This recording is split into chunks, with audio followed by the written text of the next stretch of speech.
Welcome to Scrolling to Death. Today's conversation is with a mom named Lori Schott from Colorado. Lori's daughter, Anna, died by suicide on November 15th, 2020, and social media, specifically TikTok and Instagram, played a huge role in Anna's declining mental health state. I believe so strongly that parents need to know these stories, these hard stories, in order to learn how to protect our children from this impossible mountain of harm that exists on social media. I'm grateful to have Bark Technologies sponsoring today's episode. If you are worried about your child encountering harmful or depressive content on their devices, you have to go with a Bark phone. It's the best way to ensure that you can control what your child has access to and get alerts if something harmful comes across their feed. More on Bark in the episode notes, but let's get into my conversation with Lori Schott. You know, even my sister, multiple people have asked me, what do you mean self-harm content? What do you mean pro-suicide content? And we need to show it, and it's hard to find it.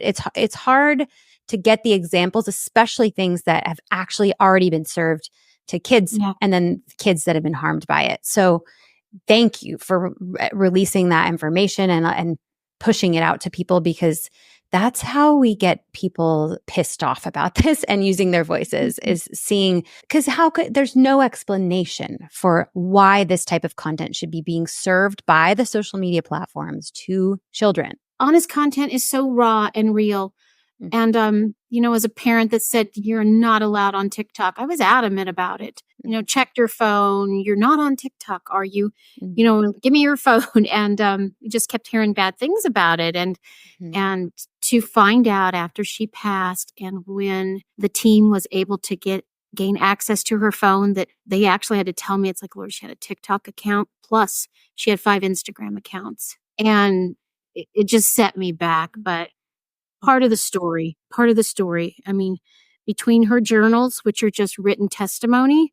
I know. And what I saw in a place that we're in a country where I thought they were protecting our kids, it was a huge wake-up call for me. Parents think because these platforms say they're safe for 13-year-olds, they're built for kids. They are all fluffy and cartoony and avatars and trophies and all kinds of fun things for kids. We think they're safe, and they are not. And you learn that in the worst way. But can we back up though first? Yes. Can you tell me about her? I just want to get to know her. Yeah. She was so beautiful. I've seen a lot of pictures, and I just would love to get to know her. Yeah, she was an adorable little girl. She was a little pint-sized powerhouse. She was about as tomboy as they come. Her world was on our farm, driving tractors, ranching, showing cattle, being in 4-H and FFA. It was a little rural America that we were happy to raise our kids in, because we thought it was, the best and the safest place to be. And my husband and I grew up that way. So it was just a world that we raised our other 2 sons in, and just such a sense of community that we believed was there. And Anna got her first phone when she was 13. Her dad traveled a lot and kind of felt it was a way to connect the two. And, bus routes ending up on a farm at the end of a dirt road was just, security for me while I was away. But we had strict rules, I had strict rules about it's on the counter at night. You have to ask permission before you get any apps. I remember the conversations like, you do not post anything or say anything on these social media apps as if your grandma wasn't sitting on your shoulder. Yeah, I love that so one. It was all that you have it in your heart to know what's right and wrong. She went to a little Christian school, so very faith-based in that, and tried to teach her kids empathy, and she was just wired that way. But yeah, she got her phone when she's 13. And it wasn't until, Nikki, I think, when, it kept being a game of whack-a-mole, and it seemed like every academic year that clicked by, it became more of a challenge, more of me pushing to say, where's your phone? What's on your phone? What do you have access to? You put your phone on the counter at night. And, I think, by the time she got to be a sophomore, I kind of became the ruler of the nest that, this phone needs to be in this place and this is what it's used for. Because we didn't even allow TV or PlayStations. I mean, her PlayStation games were Madden football. That was the route we went. And Right, yeah. that's pretty much just where we were at as a family. And it seemed like to be in her sophomore year is when we started feeling the change and started to feeling she was just more anxious. She was irritable, a little bit irritable, but you're like a teenage girl. Yeah, right. Still, we still traveled as a family because when you do like high school rodeos and you show cattle, you're in usually dragging along four-legged creatures all over the United States. And it was such a great family environment to be in. But at the same time, that phone was a part of who she was. And it was just in that time that it's like, she started to slack on her chores and just trying to be responsible. And anytime you'd send her to the barn, you'd look out. And I remember it just hit me. And I just knew it was so wrong that it's like, she's sitting down there on her phone. It's like, we have these things to do. And every time you turn around, she's on her phone. So, as it proceeded into her sophomore year, and the end of her sophomore year, she was more anxious. And we believed in mental health. We live out in the middle of nowhere. So I finally found someone because I felt like her as a girl in high school. Kids are tough. Girls are tough. Exposure to just bullying and how she handles that. And we secured, going to a professional counselor, but that was 2 hours away. We are out in the middle of nowhere. So it was 2 hours up to get counseling and 2 hours back. But that's what we believed in, and we thought we were bringing it to a better space. And I remember distinctly talking to that counselor about her phone. And I said, I'm really struggling with how I feel she's so addicted to it. And I remember the counselor saying back, well, it's her connection to her friends. It's her connection to, maybe a group of people she didn't have access to. And I just begged. I said, can you please just talk to her about, maybe putting it down and let's just try and break away from some of that. So not blaming the counselor at all. It was just a conversation with not knowing, what we found out in 2021. In that case, progressed to be COVID hit. And I was kind of like, Jesus, take the wheel. She's going to have her phone more. She needs it for her schoolwork. And it was a constant game of, is she on the iPad? Is she on the phone? Is she on this? Is she on that? And I let my guard down. We let our guard down and we let her have more access to the phone. And that's when I really feel like things started to tumbling for Anna, was her exposure to that. And, it became upon, I remember that summer, when we started her senior year, my husband and I got into a huge conversation about, we need to let her have her phone.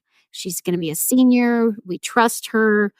She drives a truck and a trailer and we trust her with that. We need to trust her that she can, take ownership of this phone situation and what she's doing. And long story short, had no idea. She was doing high school rodeo that fall and we were traveling and she was VP of the Future Farmers of America, just took office on that. She had one of the leads in the play and she was planning her annual blood drive. And on November 15th, she took her life. So, all right. And that's where things just kind of stopped for us, as a family. And it's a pretty tough day. I'm so sorry, Lori. No, it's okay. It's National Suicide Day. I'm like, I know. And that was not planned, Lori. No, it wasn't I woke planned, up but I've been hit with a lot of media today asking me questions. Yeah. It's kind of like one of those things. But and I really think when that happened, I pulled back in and said, blaming myself as a parent and looking inside saying, what did we do wrong? How did this happen? She was so happy. My sister-in-law lives down the road. Her brother lives close. They just talked to her and just boom, like that. Yeah. Wow. But what came next were when the chapters of the book started to take on a different turn or different chapter. And I'll never forget just living in the sorrow of it all. And I was on Facebook scrolling through and I started realizing that I'm seeing all these depressing, your child is gone content and things. And I remember I flipped to on Facebook, I saw an image of this little girl sitting on this cliff looking down, seeing something in the context. It was a mental health related thing. Yeah. And it stopped me in my tracks because 2 days after Anna died, some friends and I went into her room and opened her journal. Mm. And that exact same image was drawn in her Wow. journal. And I shared it with my sons, and they said, Mom, have you heard about the whistleblower? Have you seen Social Dilemma? It's like, do you think that had anything to do with Anna's mental health and her demise? Mm-hmm. And that's when I guess I kind of found the courage to say, I'm not taking the blame away from us as parents or anything else, but what impacted her to do that? And I'm not kidding, Nikki. She had journals, and we believed in journaling. We think it was healthy, and she had the good and the bad. But to sit down, and I sent you a couple of copies of things from her journal. Mm-hmm.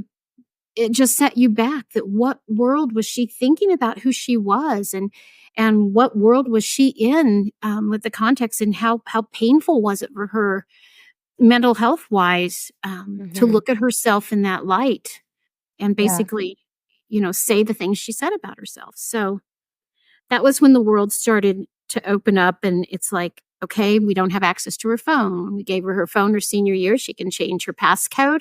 We had zero access to it until we found a company that was able to gain access to it. And what turned out was when the pages started to turn, and then you add TikTok into this concept of, how it impacted Annalie. So what did you find on Anna's TikTok feed after you got into the phone? It was, and I think it was, I had a German film crew here, and they were doing Anna's story, and I was able to gain access to Anna's TikTok right before they came. And when I opened it up, they literally were standing behind me. And I don't have TikTok. The only thing I had was Facebook. So I didn't know how to operate it. They literally had to show me how to flip up, what the screenshots were. And it was all the horrific content that I shared with you. It was like, it brought me to my knees, because I thought, in what world would a company expose a child to something like this? And I always says, you can't unsee this. Children can't unsee this, and I can't unsee it. Some of the things I saw, on her TikTok page still haunt me to this day. Yeah. And the funny thing is that I'm trying to piece together is that Anna was planning on doing a suicide awareness campaign and marathon. And Wow. I know she was looking online for that type of content, because I received 2 days after she passed a packet of T-shirts and things for suicide awareness. And I know she'd been talking about it since she was a junior. And that's when people started to come forward, and Anna's friend Faith let us know that Anna had told her that she saw a live suicide on TikTok, and how bad it impacted her, and how the girls said that Anna said it was toxic. And I know she used that word because I always said everything was toxic. And she said it was toxic, and that they were going to try and get off of it. And they literally tried. But like Faith said, within a couple of days, the addiction is so bad that the kids were back on it. So how long before she passed do you think she saw that live TikTok with a live suicide? I'm thinking it was about 6 months. And potentially she was searching for suicide prevention information for her event. Her community event. And this is terrible. And I still remember us sitting at the kitchen counter, and it's like, okay, Anna, you did a really big, successful blood drive. She just loved to do these community events. And that was when COVID hit, and around that timeline. And I was like, you know what? Talking about mental health and kids, what about a suicide awareness campaign? I'll never forget. I said it.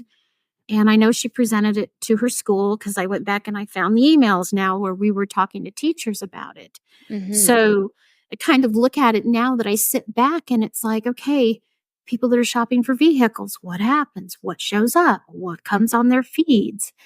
And that's the thing, Lori, is kids use TikTok like Google, like we would use Google. Yeah, like we look something up for information, and they trust that information that's served to them. In fact, TikTok TikTok influences them and manipulates them to think that that's where you get all of the real information and that you shouldn't trust your parents. And so she's looking for information there and being taken down this dark hole path, and I will overlay some of the videos, screenshots of the videos that you shared with me so that viewers can see the type of content that we're talking about. And it's a stream of depressed teenage girls that are contemplating suicide, talking about finding a way out, just openly saying suicide is an option for them to deal with their issues. And that's what was being served to her by TikTok, by the algorithm. And you compile that, Nikki, and I don't want anybody to forget about the impact of Instagram. Okay. Sure. On it. As you look at her journals, you can tell, how could somebody love somebody as ugly as me? This was just all hitting her from all different sides. And I think that's why I fight so hard, is because Meta knew what they were doing. The same timeline that Anna was experiencing that and writing it in her journal about, her self-worth and her appearance and comparing herself and other girls' profiles was the same time that Meta was having, they disclosed in this latest Attorney General lawsuit, I went in and read it, where they actually knew that these things were harming young girls, that they actually knew, and Zuckerberg knew, and he ignored it. He canceled a meeting he was having to discuss it, and said that there was a clear demand for these filters, and sort of that, there's no data suggesting it, where there was huge research and people talking about how it impacted unrealistic beauty standards, impacted kids, girls especially. So they're actually encouraging these young girls into this body dysmorphia. And I think Anna was struggling with that factor. The sense, she was a tiny little girl. She was, kind of quiet. And I always called her our little stoic girl. At the same time, then she starts looking at this and gets involved with TikTok. And it just to me, it was just a storm that hit that no child could bear anymore. What would you say to Mark Zuckerberg if you could talk to him, knowing that he knew how this is affecting, how his feeds on his platforms are affecting young girls and choosing not to protect them? What would you say to him? I don't think I can say it on here, Nikki. To be honest, I can't. No, I mean, this is terrible to wish. And I hope they legally take him and put him somewhere where money can't buy his way out for what he did, because it's not just my child. It's all these children. And, he needs to be held accountable. We're farmers out here in northeastern Colorado. We have an industry where we have oversight, responsibility, and they have nothing. If we're producing wheat that is killing children intentionally, and we know it, these products, there would be legal actions, as it should be. But with him, there is absolutely nothing on this. And I think that scares me the most is I feel like these social media platforms, as in their own country, have more power than our government does right now. And we need to push back on that. And I really pray that we get some legislation passed, like the Kids Online Safety Act, to fire a shot that says, hey, we're on this. We're going to start protecting our kids. We're going to start having a voice in this. Yeah. And let's talk a little bit about KOSA. So KOSA, Kids Online Safety Act, is a bill that passed in the Senate 91-3 in late July. And now we need to get it passed in the House. So why do you support KOSA? Why do you think that KOSA will help to save children's lives that are in situations like Anna was? With Anna, it was always a fight for me to try and figure out the parental controls, something we never had. It was also the thing that a duty of care. I really believed, honestly, Nikki, that nothing like this would happen to a kid that would get online, that this wouldn't be possible in our country. Right. And it's without a warning label or things like that. And I met with the U.S. Surgeon General. I shared those images with him. And if there had been a warning label, I would have parented different. If I would have known, I would have parented different. But we have got to pass KOSA. We have got to get to a yes, where we have rights, our children are protected, the duty of care is something that is enforced, and that there's accountability on all aspects. Nobody that big and that powerful should have the wild, wild west to run in with our kids. No. And we are filming this on September 10th. And next week, we'll both be going to DC along with dozens and dozens of other parents and advocates to be meeting with members of the House of Representatives to ask them to co-sponsor COSA and get it passed through the House so that we can get this bill made into law this year. So parents who are listening can go to house.gov and find out who their representative is if they don't know by putting in your zip code, and just message them or call and ask them to co-sponsor COSA, KOSA, or say Kids Online Safety Act. It is so important, and you can definitely take 2 minutes. If Lori can sit here and tell her story and relive the worst experience she's ever had in her life over and over to protect our children, the least we can do as parents is make that phone call. And so legislation, we need it to require the companies to protect our children because they're not doing it on their own. And another tactic is to take legal action and file lawsuits against the companies. So is that something that you've taken on? Yes, I have.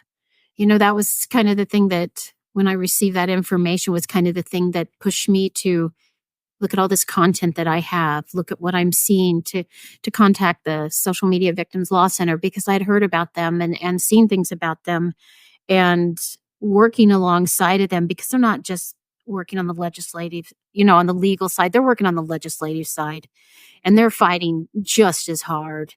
And I don't think I would have found a voice unless it was for the Social Media Victims Law Center and Dr. Murthy, encouraging us to tell our stories because our stories are pretty powerful, and it breaks my heart.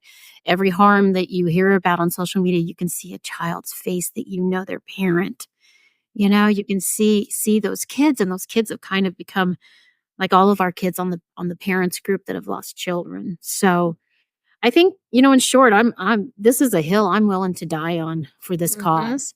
I am not going to stand back from it. I am not going to back down on telling her stories. I am not going to back down on showing the content that she was exposed to. Yeah. And that is why I'm going to sit there when I'm on Capitol Hill with poster boards that show these harms that she was exposed to. If that doesn't stop you in your tracks to say this is wrong, I don't know what would. Pausing here to take a breath. I know these stories can be hard to listen to, but parents can have hope in knowing that there are products that exist now to help us protect our children.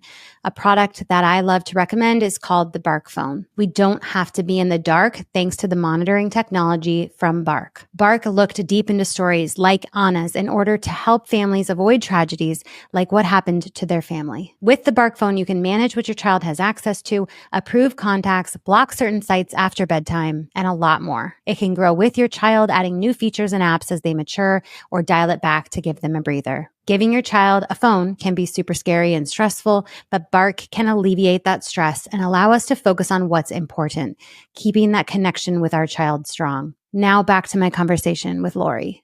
And parents, please, please, please, I'm going to ask you if you have any advice for parents too, but please check your child's devices at home, check their school-issued devices. I did so 2 days ago, yesterday at my daughter's school. And within a minute of scrolling through the YouTube that is allowed on her school-issued device, I was shown a video telling her that hurting herself is easy and showing herself how to cut her skin. Listen, I have never felt that way. I've never experienced something like that. Could you imagine if I had not found that first, and then my 8-year-old is being served with content telling her to self-harm on her school device, let alone and those have more filters than we have at home. So parents, you cannot trust these companies to protect our children and serve them safe content into their feeds, even at school. So that's my big takeaway for today for parents is don't trust the companies, don't trust the devices. You have to check them and restrict them as much as possible and monitor. So Lori, what do you want to share with parents regarding, legislation is going to take a while. What changes would you recommend they make right now in their homes to protect their kids? Education. I think we need to educate our parents. Even out here in little northeastern Colorado, we're doing online harm prevention. With community leaders, we're talking about it. We're going to the schools. And I think we all need to look at it from all parents getting together to ally against these harms. And I agree with you. You can't trust it. I was like, okay, when Anna had her iPad, what is she exposed to at the school? And you try and look at that and you believe it. Mm-hmm. And those platforms are not designed for parents to have oversight on. And we just need to keep messaging and keep talking about it. So sending these messages, sending this episode, sending these interviews around to your friends. And I honestly think that something like this can be heard by a teenager, especially if your teenager has a phone. They need to know the children that have been harmed. And that has also been helpful for me in getting to know the kids and seeing the similarities in my children and the children who we've lost. And that helps me to see it very clearly and realize that this could be my kid in just a couple of years if I don't stand up and protect them. And that is what you are doing, and all the parent advocates and parent survivors who stand up and tell their stories. So Lori, thank you so much for everything that you do. I cannot wait to meet you in person in DC next week and stand beside you and get COSA passed. So thank you so much, Lori. No, thank you for what you do, Nikki. Like I said, you're a guiding light. Morning, noon, and night, I'm following you. So thank you for giving us the tools we need to keep fighting this too. The information. That's what we need. And anything else you need, you always email me, please. Thanks.